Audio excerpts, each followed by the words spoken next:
Hello guys, I hope you all are doing good. I am Vaishali Khan and we are discussing the digital circuits. Today in this video we are going to talk about the access 3 adders and the access 3 subtractors in detail. First of all, we will discuss what is an access 3 adder, then we will move to the access 3 subtractor. We are going to see the basic principle on which they are working, and at last we are going to see structure of the access 3 adder and the access 3 subtractor. So let's start our discussion with the access 3 adder. I hope you all have seen the previous video where I talked about the BCD adder and the subtractor. Now access 3 adder and the subtractor. Understanding is simpler when you know BCD adder and subtractor. If you have still not watched the previous video, it is highly recommended. Go back, watch the previous video first and then come to this video.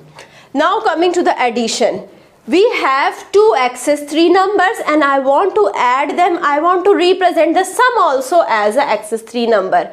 What is an access 3 number? Access 3 number is a number when I add 3 to any number and I am going to represent it. If I have number 1, 1 is added with 3 and it is represented as 4.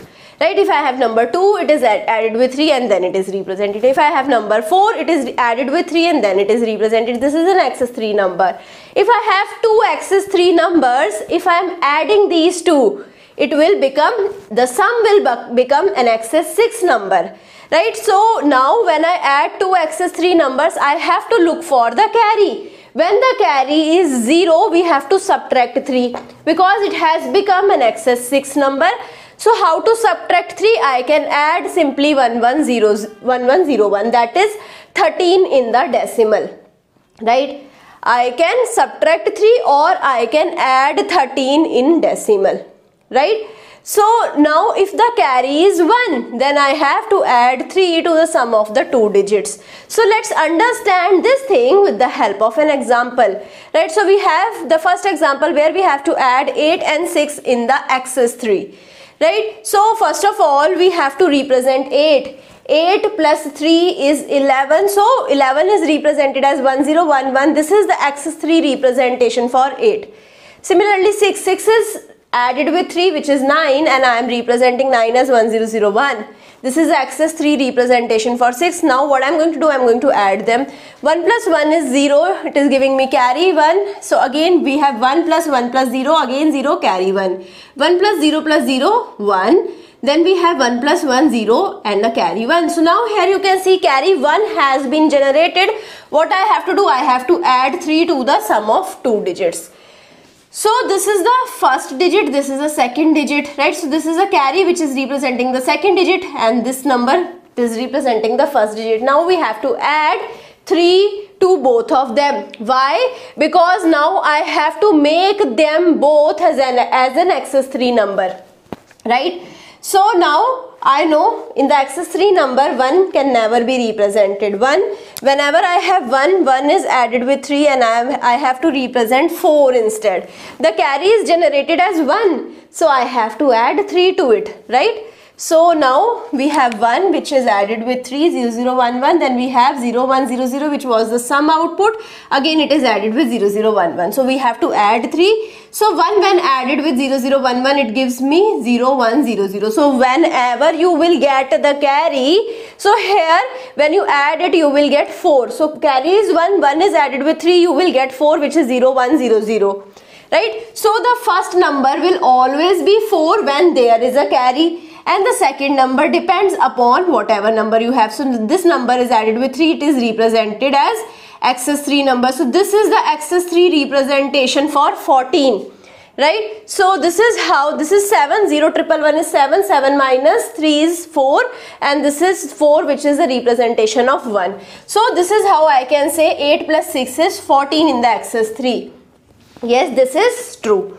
Coming to the next example where we have add 1 and 2 in the access 3. So 1 is represented as 4, 0100. 2 is represented as 5, 0101. Right? So the access 3 representation for 1 and 2 are here. We have to add them. So 0 plus 1 is 1, 0 plus 0 is 0, 1 plus 1 is 0 with the carry 1, 1 plus 0 plus 0 is 1. So here no carry is generated. When no carry is generated, we have to subtract 3, or what we can do, we can add 13, right? So it's equivalent, we have to add for the 3. So here we have 13 which is 1101. We have to add 13. So when I add 13, I will be having 1 plus 1, which is 0. Carry will be 1 over here. 1 plus 0, which is 1. 0 plus 1 is 1. 1 plus 1 is 0 with a carry 1. So this carry I have to ignore, and I will be having 0, 1, 1, 0, which is 6. 6 is the axis 3 representation for 3. So 1 plus 2 is 3. So this is how I have validated that 1 plus 2, when I have to add 1 plus 2 without the carry, I have to subtract 3 from the final sum. Right, so now here you can see I can use a 4-bit parallel adder for this purpose, right? So we have to design it according to this rule. So now here we have a 4-bit parallel adder. We have two numbers having 4 bits, which are having B0, B1, B2, B3, A0, A1, A2, A3, right? So these are the 4 bits for the two numbers, right? We are sending these two numbers in the XS3 format to the 4-bit parallel adder. It is giving me the 4 bits as the output, which are S3, S2, S1, S0. The input carry is 0 in this case, and we will be having some output carry. We have to check this carry. If this carry is 0, right, so if this carry is 0, what we have to do? When the carry is 0, we have to add 1, 1, 0, 1. So this sum is taken over here. Again, I have taken a 4-bit parallel adder. We have taken the sum as B3, B2, B1, B0. This sum is went over here, and at the first number we have to send 1, 1, 0, 1. We have to add 1, 1, 0, 1 with B3, B2, B1, B0, which was the sum, previous sum we got. So we have to connect it to 1, 1, 0, 1. Carry is 0, right? So when the carry is 0, check over here. When the carry is 0, here we are sending 0. So this A1 will become 0. A0 is connected to 1, and here this is 1. So 0's invert is 1. This 1 is sent over here, right, and 0 is sent over here. So digit 1 will become 0, 0, 0, 0, and digit 2 will be giving me 1, 1, 0, 1 plus the given sum. That will be giving me the summation of 1, 1, 0, 1 plus the previous sum is giving me the digit 0. So this is how you can see when the carry is 0, our circuit is working. Now consider the case when the carry is 1. When the carry is 1, what we have to check? When the carry is 1, we have to add 0, 0, 1, 1 to both of the digits. So here you can see we have, when I add 0, 0, 1, 1 to the 1, the first digit will always be 0, 1, 0, 0. So I will take 1 from here. I am sending 1 over here. So this first digit will be 0, 1, 0, 0 when the carry is 1, right? So now here the carry is 1, this will become 0 after the invert, and here A3 will become 0, A2 will become 0, right? So now this 1 is directly sent as A1. So we are having A1 connected to 1, A0 connected to 1. We will be having 0, 0, 1, 1, which is added with the sum, right? Thus I will get the digit 0. Digit 1 will always be 0, 1, 0, 0 in this case, right? So in this manner we have made an XS3 adder. Coming to the XS3 subtractor. So here what we have to complement the subtrahend, right? So we will again use the adder in place of subtractors only, but we will be using the complemented subtrahend, right? First of all, we have to add the complementary subtrahend to the minuend. We have to perform the addition operation to get the subtraction. If the carry is 1, we will be getting the positive result, and we have to add 3, and we have to AND around the carry. Whenever we have carry 1, you will just see that the result is positive, we have to add 3. When the carry is 0, the negative result, subtract 3, and also you can add 13 or subtract 3, and then you have to take the ones complement of the result. So whenever carry generated is 1, you just have to add around carry. Whenever the carry generated is 0, at the end you have to take the invert also. So for example, you have the first case which is subtract 5 from 8 using XS3 subtraction. So now 8 is represented as 11, right? So 11 is represented as 1011 in XS3. 5 is represented as 8, and 8 is 1000.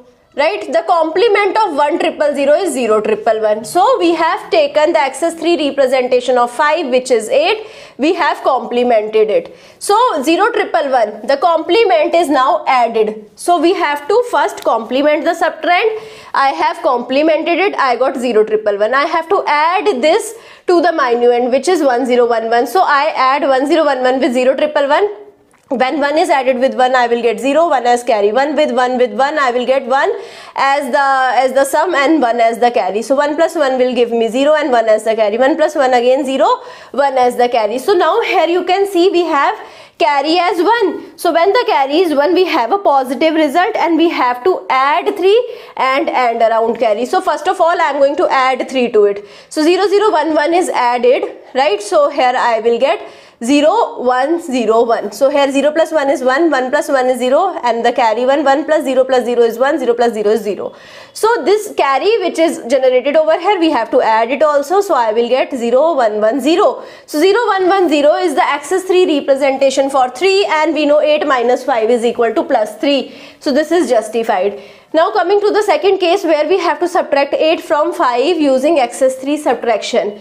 So now here we have to first check the representation of 5, which is axis 3 representation, which is 1 triple 0. 1 triple 0 is the axis 3 representation for 5, and the representation for 8 is 1 0 1 1. This is the axis 3 representation of 8. Now we have to invert it. We have to take 0 1 0 0. We have to add 1 triple 0 and 0 1 0 0. When we add them, I am going to get 1 1 0 0. Right, so this 1 1 0 0, you can see over here we are not having any carry. When we are not having any carry, we are getting the negative result. We have to subtract 3 or we have to add 13. So now we are going to add 13. We are going to use only adders. Add 13, 1 1 0 1. So now here we will get 1 1 0 0 1. So now here this 1 represents that we have the negative results, and now here 1 0 0 1 represents the invert, right? So this is the complemented result. So here if I complement it, so complement means we have 0 0 1 1 0. So this is the axis 3 representation for 3. 0 1 1 0 is the axis 3 representation for 3. It is 6, which is axis 3 representation of 3. So this is the minus 3, which is the output that we have generated. So we have to generate the result, we have to complement it, right? For the complement, we have to use the XOR gates, which one of the input of the XOR gates are connected to 1. So whenever I connect the next input to this XOR gate, this next input will become complemented. So here I will get B0 complement, here I will get B1 complement, right? So in this manner we will get the various complements whenever I have the XOR gate and which is connected to one input is connected to high. I will take the first number, I will take the second number, complement the second number using the XOR gates, then I have to add these two, right? So when I add these two numbers, number plus the complemented number, second number, I have to add these two, I have to check the carry. Now when the carry is 0, right, so let's suppose the carry is 0, so that time you can see the 0 is converted as 1 over here, right, and 0 is sent as 0 over here. So A0 is always connected to 1, A1 here it is going to 0, now here A2 and A3 and A2 are connected to 1. So here we have to add, when the carry is 0, that time we will be adding 1 1 0 1 to the sum, right? So I will get the output, and this output I have to invert, right? So now how to invert it? We will take this carry only. So this carry here it is inverted, so this 1 is going over here, and the one input of the XOR gates are connected to 1 and the another as at this sum. So when I have another input connected to the sum, I will have one input as 1, another as sum, so I will get the sum's complement. This is how I will get the result when the carry is 1. In the case the carry is 1. So here you can see we are giving over here 1, right? So A1 is sent over here as 1.